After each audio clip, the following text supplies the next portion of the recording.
പുതിയൊരു വീഡിയോ എപ്പിസോഡിലേക്ക് എല്ലാ മാന്യ പ്രേക്ഷകർക്കും സ്വാഗതം. ഇനി ഞാൻ നിങ്ങളുമായി പങ്കുവെക്കുന്ന ഡെയിലി അപ്ഡേറ്റ്സിലെ ആദ്യത്തെ update former NXT women's champion ആയിരുന്ന റോക്സിനി പെരസിനെ സംബന്ധിച്ചുള്ള റോക്സിനി പെരസിൻ്റെ ഭാവി പദ്ധതികളെ സംബന്ധിച്ചുള്ള ഒരു റിപ്പോർട്ട് നമുക്കിപ്പോൾ അറിയാൻ സാധിച്ചിട്ടുണ്ട്. നിലവിൽ PW ഇൻസൈഡർ റിപ്പോർട്ട് ചെയ്യുന്നത് അനുസരിച്ചാണെങ്കിൽ റോക്സിനി പെരസിൻ്റെ നിലവിൽ റോയൽ റംബിളിലെ പ്രകടനം ഒക്കെ കണ്ടിട്ട് താരത്തെ ഉടനെ തന്നെ മെയിൻ റോസ്റ്റർ കോളപ്പിലൂടെ മെയിൻ റോസ്റ്റർ ബ്രാൻഡ് ആയ റോയിലേക്കോ അല്ലെങ്കിൽ സ്മാക്ഡൗണിലേക്ക് കൊണ്ടുവന്നേക്കാൻ പദ്ധതികൾ ഉണ്ട് എന്നാണ് അവർ റിപ്പോർട്ട് ചെയ്യുന്നത്.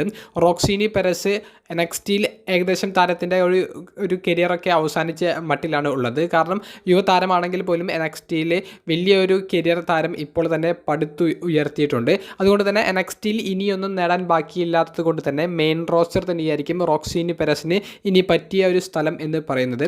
ഇപ്പോൾ ഇതാ വുമൻസിൻ്റെ റോയൽ റംബിളിലും കിടിലൻ പെർഫോമൻസ് ഏറ്റവും കൂടുതൽ സമയം ചിലവഴിച്ച റെസ്ലർ എന്നുള്ള ആ ഒരു റെക്കോർഡൊക്കെ ഇപ്പോൾ റോക്സിനി പെരസിന് സ്വന്തമാക്കാൻ സാധിച്ചു. അപ്പോൾ റോക്സിനി പെരസിനെ ഉപയോഗിച്ചുകൊണ്ട് ബിഗ് പ്ലാനുകൾ തന്നെയാണ് ഉള്ളത്. മെയിൻ റോസ്റ്ററിലേക്ക് വന്നാൽ കിടിലൻ സ്റ്റോറികൾ റോക്സിനി പെരസിൻ്റെ ഭാഗത്തുനിന്ന് പ്രതീക്ഷിക്കാം. രണ്ടാമത്തെ അപ്ഡേറ്റ് സൂപ്പർ താരവും റോയൽ റംബിളിലൂടെ തിരികെ വന്ന അലക്സ ബ്ലിസിനെ സംബന്ധിച്ചാണ്. അലക്സ ബ്ലിസിൻ്റെ തിരിച്ചുവരവ് വളരെ സർപ്രൈസ് ആയിരുന്നു. ആദ്യം അലക്സ ബ്ലിസ് റോയൽ റംബിളിലെ വുമൻസ് റോയൽ റംബിളിലൂടെ വരും എന്നുള്ളൊരു റൂമർ ഉണ്ടായിരുന്നു. പിന്നീട് അത് നടക്കില്ല എന്നുള്ളൊരു വാർത്ത പുറത്തേക്ക് വന്നു. എന്നാൽ നമ്മൾ ഒട്ടും എക്സ്പെക്റ്റ് ചെയ്യാതിരുന്ന സമയത്ത് അലക്സ ബ്ലിസിൻ്റെ ഒരു റിട്ടേൺ കാണാൻ സാധിച്ചത് കൊണ്ട് തന്നെ അലക്സ ബ്ലിസിൻ്റെ നെക്സ്റ്റ് പ്ലാൻ എന്ത് എന്നുള്ളത് എല്ലാവരും ചോദിക്കുന്നുണ്ട്. അതിലുപരി അലക്സ ബ്ലിസിൻ്റെ ആ പഴയ ആ ഫീൻഡുമായി ആ ഒരു ക്യാരക്ടറിന് സമാനമായ രീതിയിൽ തന്നെയാണ് താരം തിരികെ വരുന്നത് എന്നുള്ളത് കൊണ്ട് തന്നെ താരത്തിൻ്റെ ഭാഗത്തു നിന്ന് ഡാർക്ക് സൈഡിൽ നിന്നുള്ള സ്റ്റോറികളായിരിക്കും നമുക്ക് ഇനിയും കാണാൻ സാധിക്കുക എന്നുള്ളൊരു പോസിറ്റീവായിട്ടുള്ള അപ്ഡേറ്റും കൂടി പങ്കുവെക്കാനുണ്ട്. അലക്സ ബ്ലിസിനെ സംബന്ധിച്ച് നിലവിൽ നമുക്ക് ലഭിക്കുന്ന ഒരു അപ്ഡേറ്റ് PW ഇൻസൈഡർ റിപ്പോർട്ട് ചെയ്യുകയാണെങ്കിൽ അലക്സ ബ്ലിസ് റോ ബ്രാൻഡിൻ്റെ ഭാഗം ആണ് എന്നുള്ളതാണ് നമുക്ക് അറിയാൻ സാധിച്ചിരിക്കുന്നത്. അതായത് മെയിൻ റോസ്റ്ററിൽ റോയുടെ ഭാഗമായിട്ടാണ് അലക്സ ബ്ലിസ് തിരികെ വന്നിട്ടുള്ളത്. അതിന് ഏറ്റവും വലിയൊരു തെളിവ് കൂടി നൽകിയിരിക്കുന്നത് അലക്സ ബ്ലിസിനെ വുമൻസ് റോയൽ റംബിളിൽ നിന്ന് എലിമിനേറ്റ് ചെയ്യുന്നത് ലിവ് മോർഗൻ ആണ്. ലിവ് മോർഗൻ നിലവിൽ റോ ബ്രാൻഡിലാണ് ഉള്ളത്. അപ്പോൾ അലക്സ ബ്ലിസും ലിവ് മോർഗനും തമ്മിലുള്ള സ്റ്റോറി തുടങ്ങാനുള്ളതിൻ്റെ ആദ്യ സ്റ്റെപ്പാണ് റോയൽ റംബിളിൽ അലക്സ ബ്ലിസിനെ ലിവ് മോർഗൻ പുറത്താക്കിയതിലൂടെ അവർ കാണിച്ചു തന്നിട്ടുള്ളത്. അപ്പോൾ ഇതെല്ലാം ചൂണ്ടിക്കാണിക്കുന്നത് അലക്സ ബ്ലിസ് റോ എന്ന റെഡ് ബ്രാൻഡിൽ ഭാഗമായേക്കുമെന്നാണ്. മൂന്നാമത്തെ അപ്ഡേറ്റ് സൂപ്പർ താരമായ മുൻ വേൾഡ് ഹെവി വെയ്റ്റ് ചാമ്പ്യനായ ഡ്രൂ മാക്കൻഡയറിനെ സംബന്ധിച്ചാണ്. 2024 കഴിഞ്ഞ വർഷം ഡ്രൂ മാക്കൻഡയറിനെ സംബന്ധിച്ച് കരിയറിൽ ഒരിക്കലും മറക്കാൻ പറ്റാത്ത വർഷമായിരുന്നു. ഡ്രൂ മാക്കൻഡയറിന് മാത്രമല്ല ഡ്രൂവിൻ്റെ ആരാധകർക്കും WWE ആരാധകർക്കും അത് വളരെ സന്തോഷമായിട്ടുള്ള ഒരു വർഷമായിരുന്നു. ഡ്രൂവിൻ്റെ ഭാഗത്തുനിന്ന് കിടിലൻ മത്സരങ്ങളും സ്റ്റോറികളും അതുപോലെ തന്നെ കിടിലമായിട്ടുള്ള കുറേയധികം സെഗ്മെൻറ്റുകളും നമുക്ക് കാണാൻ സാധിച്ചു. എന്നാൽ 2025 എത്തുമ്പോൾ ഡ്രൂ മാക്കൻഡയർ ഇനി എങ്ങോട്ട് എന്നുള്ള ചോദ്യത്തിന് ഇപ്പോഴും കൃത്യമായിട്ടുള്ള ഉത്തരങ്ങൾ ലഭിച്ചിട്ടില്ല.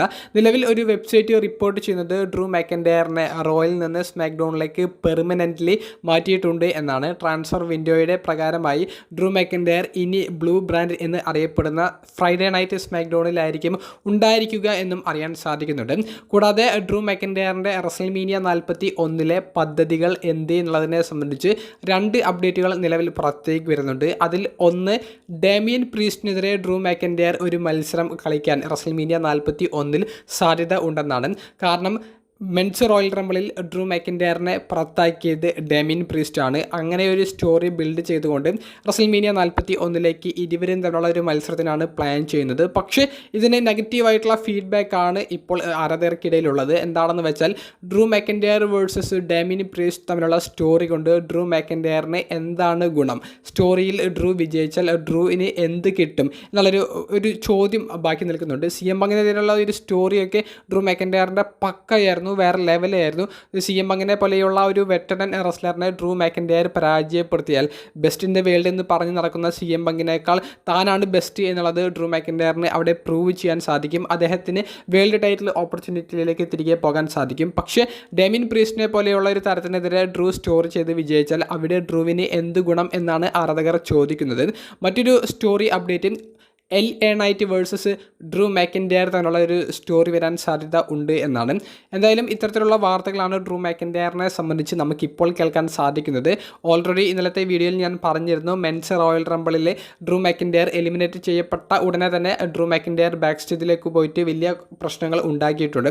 ചില റെസ്ലേഴ്സ് അല്ലെങ്കിൽ ഒരു റെസ്ലർ അദ്ദേഹം മറ്റുള്ള റെസ്ലേഴ്സിനും കൂടി വലിയ പ്രശ്നക്കാരനായിട്ട് ഈ മത്സരത്തിൽ കുറേയധികം സ്പോട്ടുകൾ ചെയ്തു എന്നാണ് ഡ്രൂ മാക്കിൻറ്റയറിനെ ചുറ്റിപ്പറ്റി നമുക്ക് അറിയാൻ സാധിച്ചത്. അത് പ്രകാരം ഡ്രൂ മാക്കിൻറ്റയർ ഇങ്ങനെ ദേഷ്യം പിടിച്ചു മത്സരം അവസാനിക്കുന്നതിന് മുൻപേ സ്റ്റേഡിയം വിട്ടു എന്നൊക്കെയാണ് നമുക്ക് അറിയാൻ സാധിച്ചത്. ആ റെസ്ലർ ആരാണെന്നുള്ളത് നമുക്ക് ഇപ്പോൾ മനസ്സിലാക്കാൻ സാധിച്ചിട്ടില്ല. അതിനിടയിലാണ് റെസ്ൽമേനിയ 41 ഡ്രൂവിൻ്റെ പദ്ധതികൾ ഇങ്ങനെയായിരിക്കും എന്ന് പറഞ്ഞുകൊണ്ടുള്ള വാർത്തകളും പുറത്തേക്ക് വരുന്നത്. ഡ്രൂ മാക്കിൻറ്റയറിനെ സംബന്ധിച്ചുള്ള നിങ്ങളുടെ പ്രതികരണങ്ങൾ കമൻറ്റ് ബോക്സിൽ രേഖപ്പെടുത്തുക. ഏറ്റവും അവസാനമായി പങ്കുവെക്കുന്നത് സൂപ്പർ താരങ്ങളായ Roman Reigns, Seth Rollins, CM പങ്ക് ഇരുവരുടെയും എലിമിനേഷനൊക്കെ കഴിഞ്ഞതിന് ശേഷം നടന്ന ആ ഒരു ഫൈറ്റ് കൊണ്ട് എന്താണ് ഉദ്ദേശിക്കുന്നത് എന്നുള്ളതിനെ സംബന്ധിച്ചാണ്. മെൻസ് റോയൽ റംബിളിലെ റോമൻ റീൻസ്, സെത്ത് തുടങ്ങിയവരുടെ ആ ഒരു ഹിസ്റ്ററി നമ്മൾ നോക്കുകയാണെങ്കിൽ പ്രത്യേകിച്ച് പറയേണ്ട ആവശ്യമില്ല എന്ന് അറിയാം. എന്നാലും ഒന്ന് ചുരുക്കി പറയുകയാണെങ്കിൽ റെസ്ൽമേനിയ 40 റോമൻ റീൻസ് സെത്തിനെതിരെയുള്ള ഒരു ശ്രദ്ധ കൊടുത്തത് കൊണ്ടാണ് കോഡിക്ക് റോമനെ പരാജയപ്പെടുത്താൻ സാധിച്ചത്. CM പങ്കും സെത്ത് എന്നുള്ള ഒരു ഹിസ്റ്ററി നമുക്ക് അറിയാം. അപ്പോൾ ഇതുകൊണ്ടാണ് ഇങ്ങനെ ഒരു സ്റ്റോറി ഇപ്പോൾ അവർ കാണിച്ചു പോയിട്ടുള്ളത്. അപ്പോൾ സെത്ത് റോളിൻസ് തൻ്റെ വഴിമുടക്കാൻ വേണ്ടി എല്ലായിടത്തും വരുന്നു എന്നുള്ളത് കൊണ്ടാണ് റോമൻ മത്സരത്തിൽ മറ്റുള്ള താരങ്ങളെ എലിമിനേറ്റ് ചെയ്യുന്നതിനേക്കാൾ കൂടുതൽ സെത്തിനെതിരെ ഫൈറ്റ് ചെയ്ത് നിന്നത്. ഈ രണ്ടുപേരും ഫൈറ്റ് ചെയ്യുമ്പോൾ ഈ രണ്ടുപേരെയും പുറത്താക്കിക്കൊണ്ട് CM പങ്ക് അവിടെ ഇവരെക്കാൾ സൂപ്പർ ഐഡിയ ഉപയോഗിക്കുന്നത് താനാണെന്ന് തെളിയിക്കാൻ ശ്രമിച്ചു. പക്ഷേ CM പങ്കിനെ ലോഗൻ പോൾ പുറത്താക്കുകയും ചെയ്തു. അപ്പോൾ തൻ്റെ വഴിമുടക്കാൻ വേണ്ടിയിട്ട് സെത്ത് വരുന്നു, അല്ലെങ്കിൽ തൻ്റെ വഴിമുടക്കാൻ വേണ്ടി റോമൻ വരുന്നു എന്നുള്ളൊരു കാരണം കൊണ്ടാണ് റോമനും സെത്തും തല്ലുകൂടുന്നത്. റോമൻ റീൻസിനെ എവിടെ കണ്ടാലും ആക്രമിക്കണം എന്നുള്ളൊരു മെൻറ്റാലിറ്റിയിൽ നിൽക്കുന്ന സെത്ത് ആ കിട്ടിയ അവസരത്തിൽ 2 കെർബ് സ്റ്റോംപ് ചെയ്തു. ഇതിലൂടെ സെത്തിൻ്റെ ഹീൽ ടേൺ അവർ പൂർണ്ണമായി കാണിച്ചിരിക്കുന്നു. ഒരു ട്വീനർ, ഹീലും ഫേസും ഒരുമിച്ച് ചെയ്യുന്ന ഒരു ക്യാരക്ടർ, ന്യൂട്രൽ ലെവലിലുള്ള ക്യാരക്ടറിൽ നിന്ന് മാറി സെത്ത് ഇനി പൂർണ്ണമായി ഹീലായിരിക്കും. അതുകൊണ്ടാണ് നിലവിൽ ഫേസ് ക്യാരക്ടർ ചെയ്ത് ആരംഭിച്ചിരിക്കുന്ന റോമൻ റീൻസിനെ, ട്രൈബൽ ചീഫിനെ 2 കെർബ് സ്റ്റോംപ് ചെയ്തുകൊണ്ട് ബ്രൂട്ടലായി ആക്രമിച്ചത്. CM പങ്കും റോമൻ റീൻസും തമ്മിലുള്ള ആ ഒരു പ്രശ്നം വരാനുള്ള ഒരു കാരണം പങ്ക് റോമൻ റീൻസിനെ എലിമിനേറ്റ് ചെയ്തതുകൊണ്ടാണ്.